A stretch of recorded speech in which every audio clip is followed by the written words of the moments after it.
Get ready for your daily dose of marketing strategies and tactics from entrepreneurs with the guile and experience to help you find success in any marketing capacity. You're listening to Marketing School with your instructors, Neil Patel and Eric Su.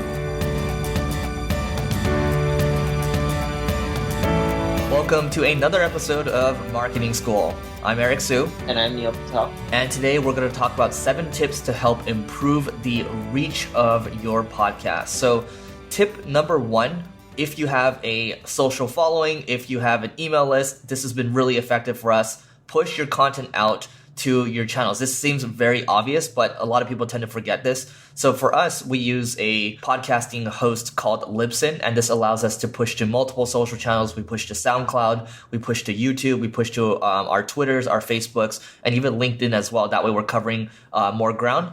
And granted, the posts are not super optimized, but we're still in the early stages right now. We're just trying to see how effective it is. And it is growing us across these different channels such as SoundCloud and YouTube. So try doing that. I mean, also, email blasts have been effective for us as well, especially with Neil, because he has such a big list. Don't forget about your channels. Don't forget about social channels. Don't forget about your email channels. Here's a simple tip. When Eric and I were doing podcasts, we found that I was browsing iTunes and it only showed the latest 100 episodes. I'm like, why is it only limited to 100 episodes? And then you're looking at some of the other podcasts in the space, and they all do the same thing.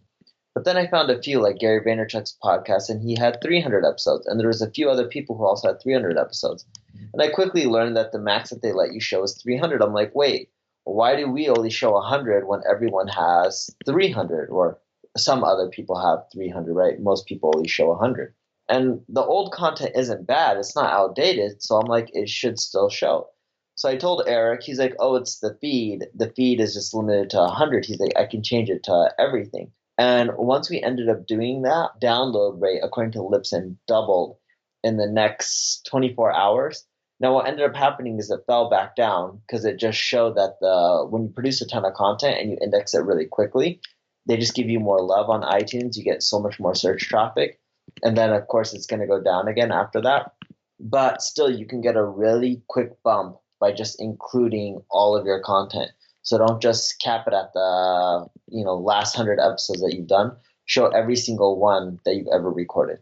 And one other thing that we do is, because we don't have the time to always consistently promote the old episodes that we have, and a lot of stuff that we're talking about is evergreen. So we use a tool called Meet Edgar. That's meetedgar.com, EDGAR, meetedgar.com. And from there, you can schedule basically a consistent feed of posts over time. So it might be, for example, my Twitter, it might say, okay, for each day, we're going to share like a random marketing school episode. And we'll have a different category for that specific podcast. So there might be a category for the Growth Everywhere podcast, one for the Marketing School podcast, and we're just going to share content. And you can share it more than one time per day. You can share it even more if you want, because Twitter, there's people that will share your 10 to 15 times or so. So using a tool like that, it makes our lives a lot easier. So we don't have to constantly think about using a tool like Hootsuite or Buffer to continue to schedule all the time, because that just becomes a hassle. Number 4, when I look at the Libsyn stats, the biggest thing that I know, the difference between popular episodes versus non-popular episodes,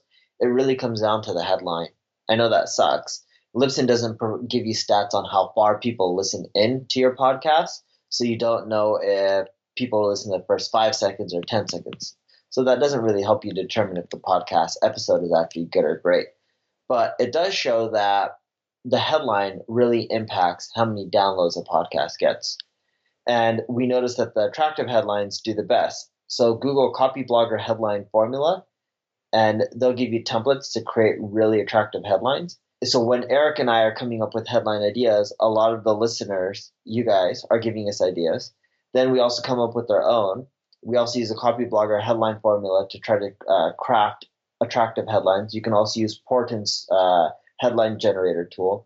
And then once you have a few finalized headlines, go to titlecapitalization.com and plug it in there. It'll fix the capitalizations, the flow, etc., like the grammar, not really the flow, but more so the grammar of your headline. And now you should have a finalized headline that you should be able to use for your podcast, and it'll do better than if you didn't use, let's say, the Copy Blogger headline formula. All right. Number 5. This one seems obvious, but a lot of people aren't doing it. When you're doing a podcast, also add a blog too. We also have a separate WordPress blog in addition to placing the podcast on our site with the Smart Passive Player. But having a separate site like marketingschool.io, basically we have the show notes automatically published to this WordPress blog and everything's included. So Neil just talked about Libsyn not being able to show you how far people are listening. At least with a blog, you can see how engaged people are, how many page views, how long people are staying on a certain page, and things like that. So this has been growing kind of in conjunction with what else we've been doing, but it's just good to have a separate, because the domain is, or the podcast called Marketing School, we have a marketingschool.io site, and that allows us to dig a little deeper as that continues to grow. And number 6, this seems really obvious as well, but I was looking at everyone who's doing well. Common element is they have a ton of ratings and reviews. So the more ratings and reviews that you have, the better off you're going to be, especially when it comes to iTunes rankings. The higher rankings you have, more people find you, and you get a ton more views.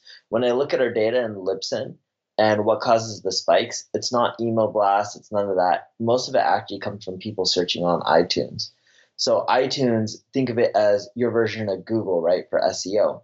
If you can do well on iTunes with the ratings and reviews, you're going to get way more traffic from the searches, which will cause way more downloads and listens. So whenever you're publishing a podcast, make sure you mention in there. We used to do this at the beginning when we didn't have a ton of ratings and reviews. We would ask at the end, leave a rating and a review. And Eric, if I'm not mistaken, I don't know whoever recorded our intro and outro, but did you have someone, I think you had someone add that to the outro, correct? Correct. So this is Tim Page from Lead Pages. So Tim Page from Lead Pages, I'm assuming, who recorded our outro, what he pretty much did was at the end, we directed him to say like, hey, thank you for listening to Marketing School. If you like the episode, make sure you leave a rating and a review and whatever else is out in the outro. But the most important part is just telling them to leave a rating and a review. If you don't tell them to leave a rating and review, you'll get very few of them. So the more people you tell, the better off you are. Number 7, cross-promote. If you know people, let's say Neil and I are mentioning a specific tool, we're mentioning somebody's name, we're going to tell them that we mentioned them and hopefully they'll retweet. And sometimes you can also cross-promote similar podcasts too. So a lot of different ideas here. You can think about the different influencers in your space and how you can take advantage of that, but also communities too. John Lee Dumas has a great community called Podcasters Paradise. And in here, people are sharing different ideas on how to grow all the time and how to improve the reach. But also they do something on Fridays called, I think it's Pay It Forward Fridays or something like that. I forgot what it's called. But basically there, if people are allowed to share their podcast and if it's actually good, you can leave a rating and a review. And this helps everyone in the podcasting community kind of move up there. So that's one way to, one little known way of growing. But yeah, you don't even need to go to that community. You can go to other communities too and just share your knowledge there. So that's number 7. I think we're all done. That's it for today's episode of Marketing School. We will see you tomorrow. This session of Marketing School has come to a close. Be sure to subscribe for more daily marketing strategies and tactics to help you find the success you've always dreamed of. And don't forget to rate and review so we can continue to bring you the best daily content possible. We'll see you in class tomorrow, right here on Marketing School.